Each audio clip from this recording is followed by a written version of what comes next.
갤럭시 24가 수요 폭발을 하다 보니까 나도 해봐야지 뭐 이러면서 뭐 중국산이라든지 이런 쪽에서도 그거 탑재하고 뭐 이러면서 스마트폰이 갑자기 매출이 뭐 10% 이상 늘어난다든지 뭐 이런 식으로 변화가 와버리면 이쪽 메모리 쪽에도 긍정적인 효과가 있을 수 있고, 마지막으로 삼성전자는 엑시노스 2400 그 반응 그리고 판매, 이게 되게 중요합니다. 파운드리가 레벨업이 돼야지 삼성전자는 주가가 본격적으로 오를 수 있어요.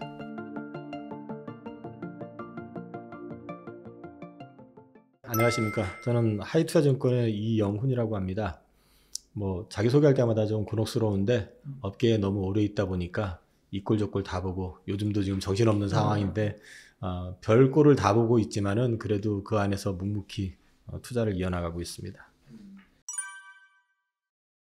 보셔서들 아시겠지만은 지금 우리나라 증시는 연초에 별로 좋지 않다가 1월 한 18일, 17일 뭐 이때 처음으로 이제 우리나라의 이제 이른바 밸류업 프로그램, 뭐 저 PBR주 개선 뭐 이런 것들을 갖다가 일본이 했던 정책이 성공을 했던 걸 모티브로 해서 우리도 그걸 하겠다라는 얘기들이 기사화되면서 그 시점부터 기관 투자가들이 소위 저 PBR주로 분류됐던 금융주, 지주회사 그리고 이제 일부 자산주들을 좀 매집을 했었고, 그걸 연속으로 기사화를 하면서부터 1월 5일, 4일부터 외국인들이 들어오기 시작하면서 거래소 쪽 그 구닥다리 주식이라고 하면 이상하고 아재 주식이라고 하겠죠. 하는 게 낫겠네요.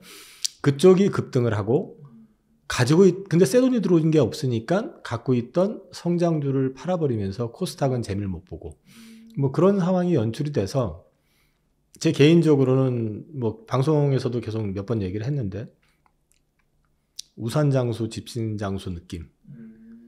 잘 가던 놈이 갑자기 얻어맞고 그동안 바보 취급당하던 애들이 갑자기 급등을 하니까 이걸 좋아해야 될지 뭐 잘 모르겠습니다. 하여튼 어쨌든 그래도 중요한 거는 저는 이제 그 와중에 외국인들이 1월 한 19일 이후로 봤을 때 지금 오늘도 거래소는 샀던 것 같아요. 근데 이제 얼추 한 7조 이상 매수가 들어왔고요.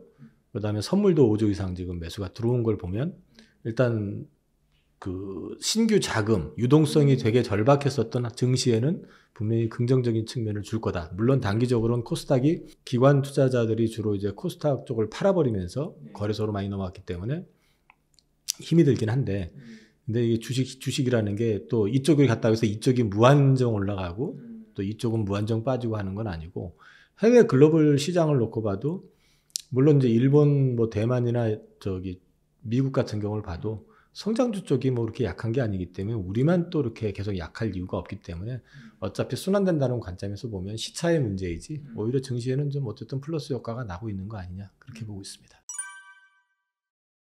일단 지금 거래소 주식은 많이 올랐었는데요. 그때 당시에 지금 올라가는 주식들은 들어 누워 있었던 주식들이잖아요. 안 움직였던 거. 현대차 18만 원대 있었고 삼성물산 11만 원대 있었고, 왜냐면 제가 그 장기 투자했었거든요.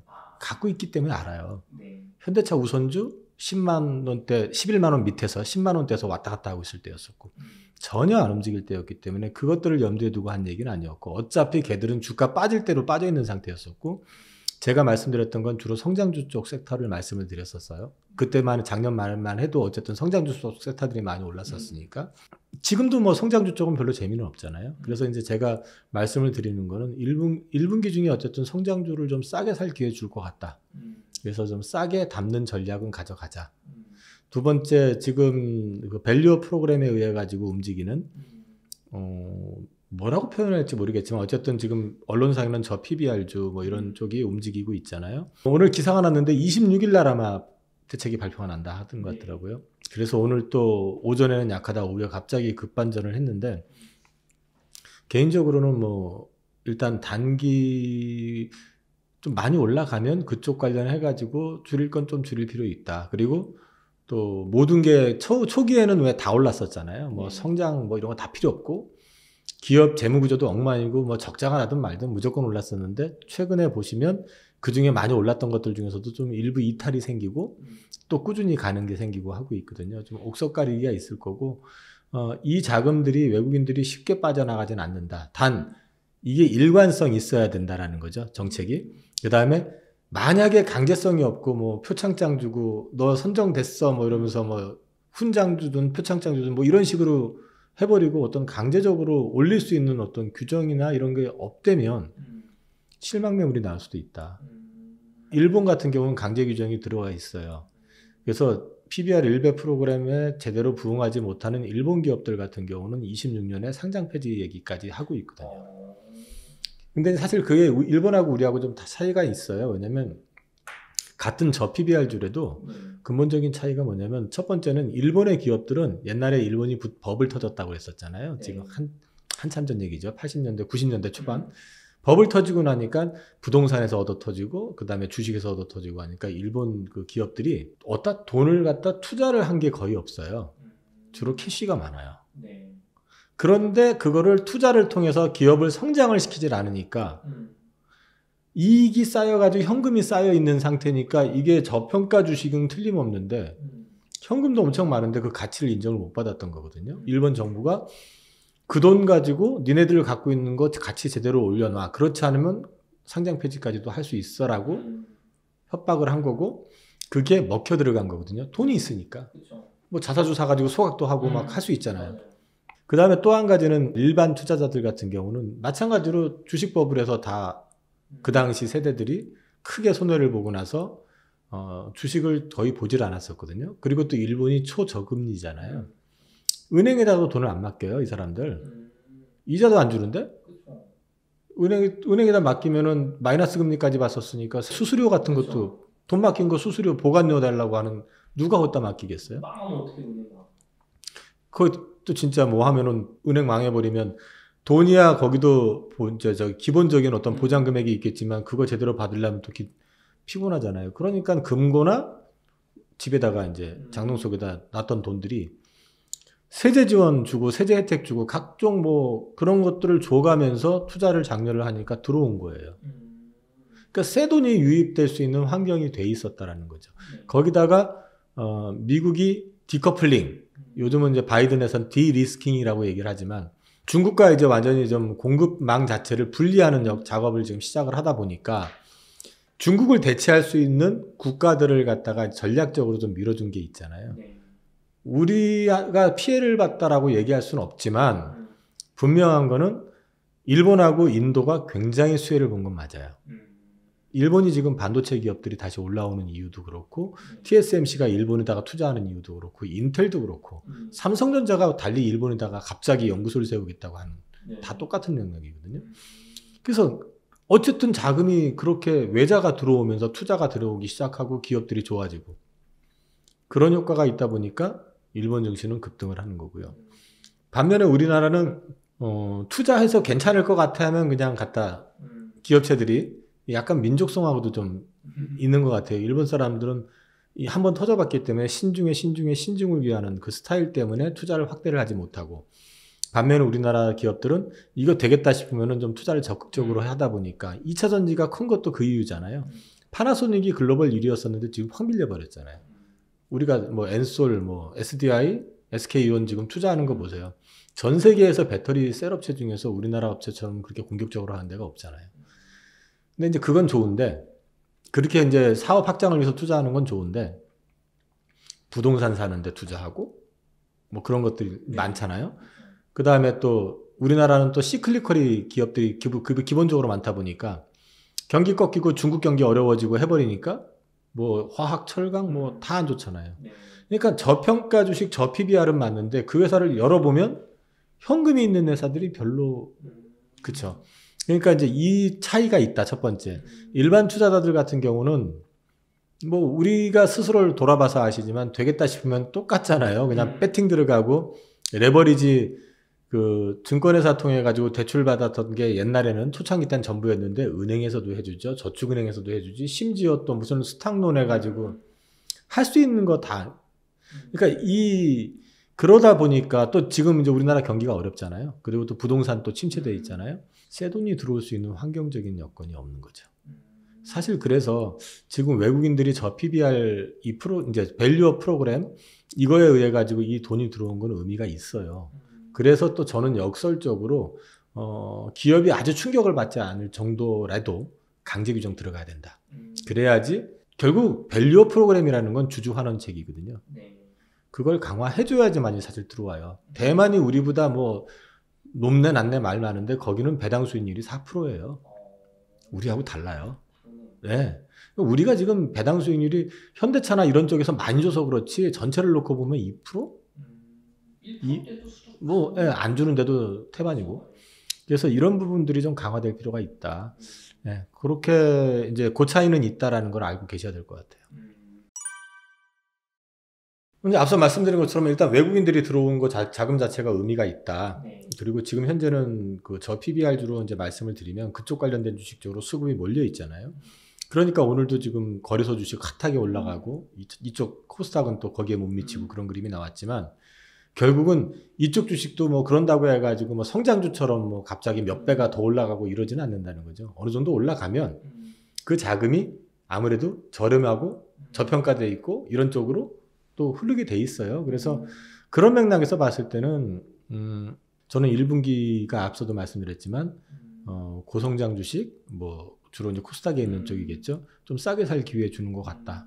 그리고 지금 저 PBR로 해가지고 올라왔던 밸류업 프로그램과 관련되어 있는 회사들은 옥석가리 이기가 있을 테니까 아니다 싶은 거는 올랐을 때 차익하시고 그 다음에 진짜 찐이다 싶은 거는 한번 매달려 보시되 일단 이달 26일 날 발표한다니까 그리고 이달 말일이 아마 배당 낙일 거예요. 배당 낙이라는 게 물론 현금 주면 제도상으로는 배당 낙이 가격이 떨어지진 않는데 배당을 주기 전에 지금 얼마 주기로 다 공시가 돼 있는 상태이기 때문에 그거 감안해서 주가가 좀 움직일 가능성이 있으니까 단기적으로는 그걸 염두에 두고 계시라 이제 말씀을 드리면 될 것 같네요. 미국은 딱 한마디로 요약하면은 반도체에서 AI입니다. 마이크론 테크놀로지 주가를 봐도 그렇게 드라마틱하진 않아요. 그냥 AI하고 관련이 돼 있고 직결되어 있는 회사들이 다 미국 회사들이고 다 빅테크죠. 그러니까 그쪽 중심으로 움직이고 있고 그리고 걔네들이 이제 사업을 갖다가 더 키우기 위해서 관련되어 있는 소프트웨어 회사에 투자한다? 그런 개들이 올라가고 뭐 이런 식인 거거든요, 지금. 그래서 우리는 뭐 사실 뭐 HBM 얘기하지만 그전에도 말씀드렸지만 지금 좀 더 늘어날 거라고 하지만 그 캐파 자체가 그렇게 크지 않아요. 이제 가장 최근 자료는 더 업데이트를 해봐야 되겠지만 오늘 기사 보니까 영업이익률도 올라오고 매출도 더 늘어날 거다라고 전망은 했는데 디램 익스체인지라든지 다른 채널들을 통해 가지고 보면 2027년 기준으로 50억 달러 얘기를 했었어요. 50억 달러 하면은 뭐 우리나라 돈으로 7조? 그죠? 그럼 7조인데 거기에 더 올랐다 쳐가지고 8조 9조라고 해도 그거를 한 기업이 독식하는 게 아니잖아요. 그러면 실제로 우리나라 삼성전자 시가총액이 얼마고 하이닉스 시가총액이 얼마인데 저거가 밸류업을 시킬 수 있는 얘기는 안 되는 거죠.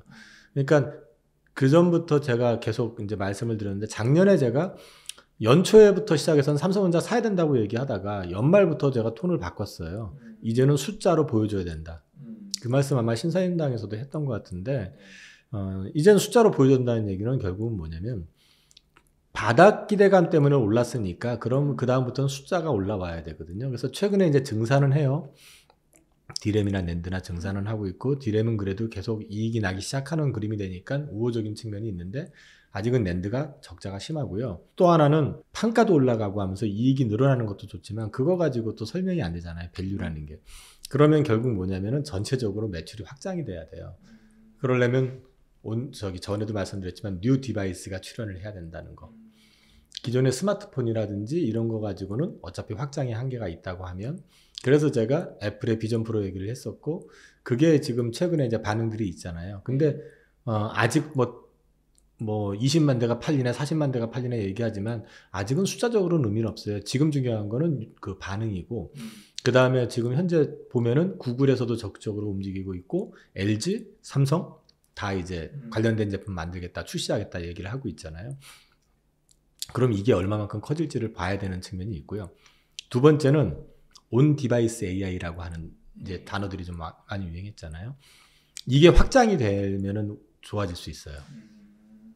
이게 사실 삼성전자 이 스마트폰하고 지금 그 갤럭시북에 탑재가 됐는데 이게 만약에 모든 가전이라든지 이런 디바이스에 채택이 될 수 있다면 꿈일 것 같기도 하지만 사실은 그게 크게 어렵지 않을 수도 있는 게요.